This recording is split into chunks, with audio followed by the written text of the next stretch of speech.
Hai YouTubers, selamat datang di channel kami, Sudut Pandang Channel. Sebelum Anda menyimak berita yang akan kami sajikan, kami sarankan Anda menekan tombol subscribe atau langganan di bawah ini agar Anda selalu update berita terbaru dari channel kami.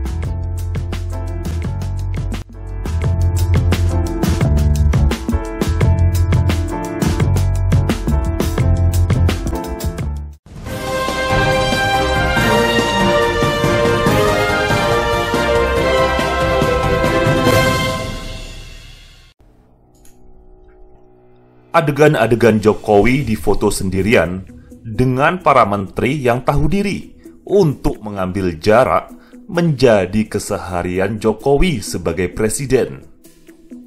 Pelan-pelan, publik menyadari bahwa adegan itu telah disetting.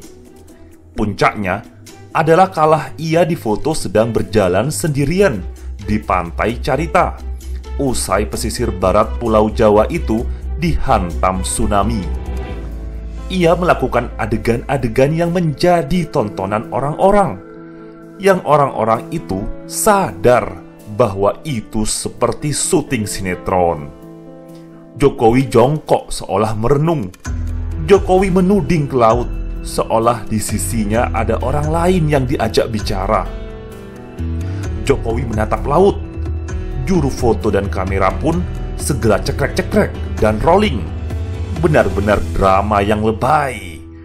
Maka segera saja Jokowi dicemooh. Sihir Jokowi mulai lenyap justru melalui jalan yang sama di saat ia menuju puncak kursi gubernur DKI dan presiden. Foto-foto dan rekaman video oleh orang-orang yang menyaksikan adegan itu pun beredar dan viral, menandingi foto-foto Jokowi yang seolah sedang sendirian. Jokowi yang berada di puncak sendirian bukan sekedar dalam gambar dan video, tapi juga dalam seluruh detak narasi sedang ia bangun. Dengan gaya sendirian itu telah melahirkan mitos dan legenda, justru di saat ia masih berkuasa. Di Papua sudah ada Bukit Jokowi, juga gila hormat dengan gelar Bapak Infrastruktur maupun Bapak Pembangunan Desa. Hanya Soekarno dan Soeharto yang memiliki gelar-gelar dan penisbatan semacam itu. Dan itu butuh 20-30 tahun untuk berkuasa.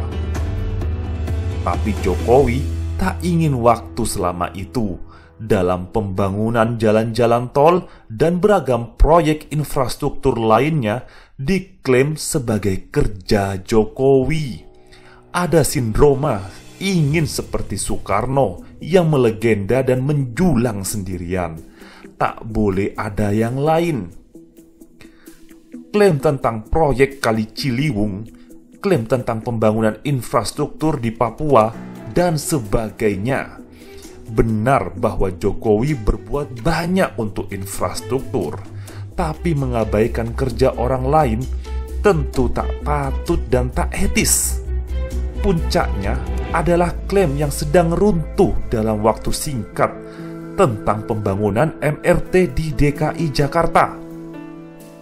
Tentu saja itu menggelikan dan memalukan.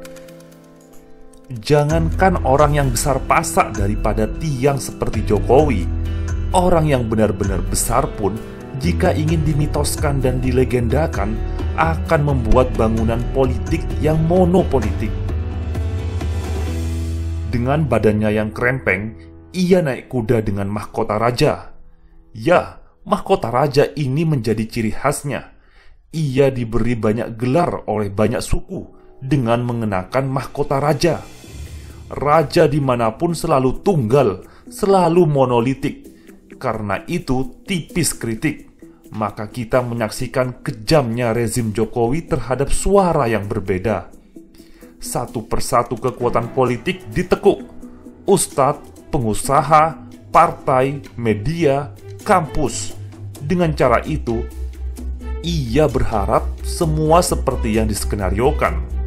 Tapi kehidupan sosial dan gerak sejarah ibarat arus air dan alur angin. Ia selalu menemukan jalannya untuk mengalir.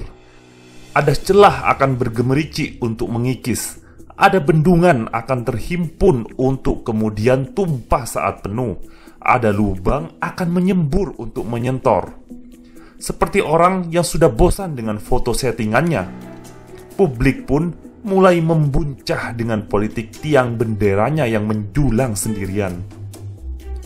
Era milenial adalah era partisipasi dan merangkul, bukan era baby boomer yang otokratik dan menjadi pahlawan sendirian, seperti aksi-aksi panggungnya saat kampanye ini. Kekuasaan bukan milik sendiri, tapi milik masyarakat. Maka perlawanan pun terjadi, terbuka maupun diam-diam. Sihir Jokowi memang sudah pudar.